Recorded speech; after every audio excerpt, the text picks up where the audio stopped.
6:45 de la tarde, continuamos con más de esta entrega vespertina de noticias Globovisión Internacionales.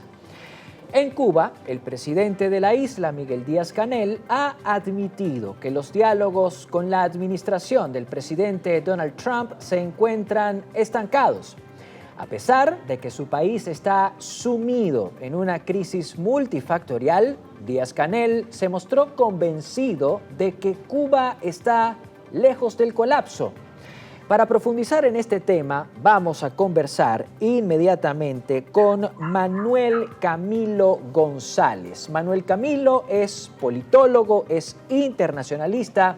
Se enlaza con nosotros desde Bogotá, la capital de Colombia. Manuel Camilo, bienvenido una vez más a Noticias Globovisión Internacionales. El presidente Díaz-Canel ha dicho que los diálogos con Estados Unidos están estancados. ¿Quiere decir esto que Cuba va a desandar la vía del diálogo con Washington para volver a sus prácticas previas? Bienvenido. Buenas tardes, Alejandro. Muchas gracias por la invitación. Bueno, creo que hay varias lecturas. La primera de ellas es que ciertamente el régimen cubano está viendo que los Estados Unidos le está exigiendo mucho más de lo que puede dar.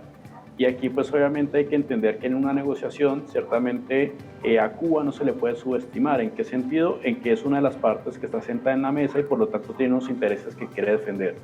Lo segundo creo yo que es una cuestión de paciencia estratégica. Se avecina en noviembre las elecciones de midterms o de medio término en Estados Unidos y esto pues ciertamente puede generar un cambio en la capacidad que tiene el presidente Donald Trump de impulsar una política exterior muy discrecional, particularmente pensando en el antecedente que tenemos con Irán, que ciertamente incluso ya hay unos poderes de guerra totalmente regulados. Y una última lectura que se podría asumir de esto es que ciertamente el régimen cubano necesita mantener una narrativa de resistencia, una suerte de mentalidad de asedio que pues obviamente le permita mantener la cohesión de sus élites que ahora están pues obviamente frente a una prueba de cohesión, toda vez que pues ciertamente hay facciones dentro de este régimen autoritario que buscan pues acercarse a Washington y otras que pues se aferran un poco más al pasado.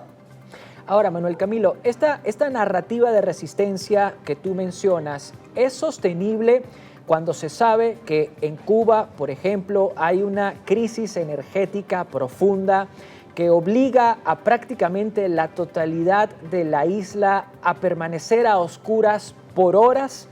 ¿Es sostenible esa narrativa cuando se sabe que el poder adquisitivo es ínfimo, por no decir que es nulo? Y cuando se sabe además que es muy difícil para las familias poder tener acceso a bienes tan básicos como alimentos. Bueno, considero que Estados Unidos juega un poco a eso, ¿no? A que ciertamente la población sea la que se levante, la que genere un cambio desde abajo y que pues obviamente permita que las élites autoritarias de La Habana pues ciertamente den su brazo a torcer. El asunto es que en Cuba no solamente hablamos de represión, es decir, de garrote, sino que también hablamos del hambre como un control social. Y en ese sentido, pues las personas cuando salen a protestar, pues obviamente también tienen hambre y eso pues dificulta mucho no solamente la organización, sino también la voluntad que pueden tener, digamos, estos ciudadanos para manifestarse frente a su gobierno. Entonces, puede que no sea sostenible en el tiempo, pero parece ser que todas las cartas están a favor de La Habana, toda vez de que no solamente mantiene el hambre, es decir, la escasez de recursos como una especie de control social, sino que incluso no hay deserciones o no hay de alguna forma deslealtades en el aparato represivo.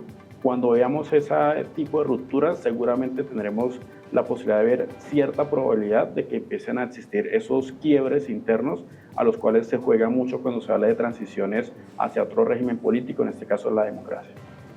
Ahora, Manuel Camilo, sabemos que dentro de Cuba el gobierno de Díaz-Canel, del presidente Miguel Díaz-Canel, ha anunciado una serie de reformas económicas, reformas que permiten, entre otras cosas, a exiliados cubanos, sobre todo a exiliados, quise decir, que residen en Florida, en Miami, invertir en Cuba, dentro de Cuba. ¿Pudiese esta situación de estancamiento que experimentan los diálogos entre Washington y La Habana revertir esa decisión, esa apertura económica que ha sido anunciada por el Ejecutivo cubano? Ciertamente, hay una probabilidad muy alta de que esto suceda, porque cuando estamos hablando de estas reformas que si bien fueron anunciadas todavía no están implementadas, los que más tienen que perder ciertamente son las élites autoritarias de La Habana. Ellos son los que concentran no solamente el aparato de violencia, sino también el aparato financiero y obviamente el aparato económico. En ese sentido, cuando hablamos de estas reformas, que son reformas de libre mercado, es decir, que tratan de desmontar el control del Estado cubano frente a las inversiones, frente incluso a los ahorros de los mismos ciudadanos, pues obviamente aquí, digamos, el gobierno cubano lo que busca es ganar tiempo para que efectivamente con ese tipo de estratagemas, si se quiere, pues de alguna forma ese tipo de negociación pues empieza a caer en un lugar fangoso, en un lugar que pues como se había dicho en la nota, está estancado. Eso pues obviamente lo que termina generando es un dilema, ¿no? Si hacerlo a la fuerza, como se ha hecho en otras regiones del mundo, o lo otro es particularmente esperar a que efectivamente exista un cambio en la política de los Estados Unidos para que efectivamente el gobierno cubano pueda mantener ese control. Entonces, las reformas han sido anunciadas, no se implementan porque se sabe que los que van a perder mucho más son los que hoy gobiernan Cuba. Manuel Camilo, una última pregunta antes de despedir la entrevista.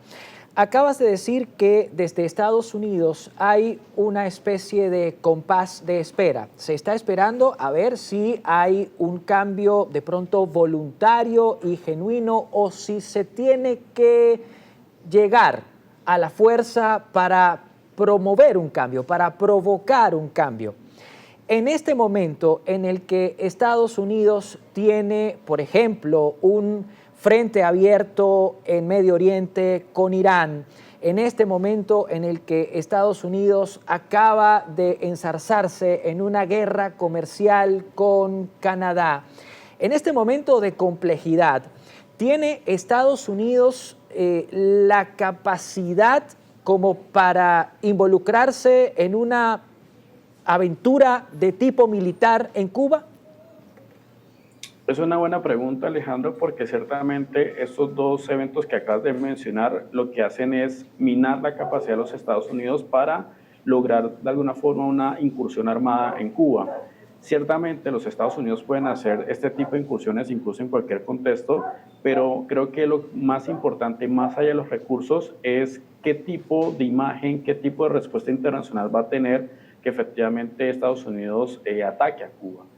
Todos sabemos que hay un proceso de negociación, digamos, en fila, en marcha, y eso pues obviamente el mundo lo entiende como una señal de que efectivamente se puede dar un cambio pacífico. El asunto es que las elecciones no esperan y Trump necesita un resultado.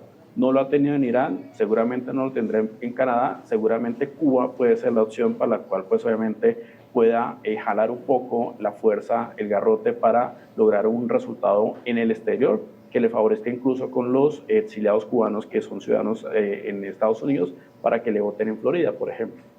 Bien, Manuel Camilo, agradecido siempre por tus palabras, por tus explicaciones. Gracias por compartir estos minutos con nosotros. Amigos, amigas, era Manuel Camilo González, amigo de la casa, politólogo e internacionalista. Con él conversábamos acerca de los diálogos entre Estados Unidos y Cuba, diálogos que, según el presidente cubano Miguel Díaz-Canel, se encuentran estancados.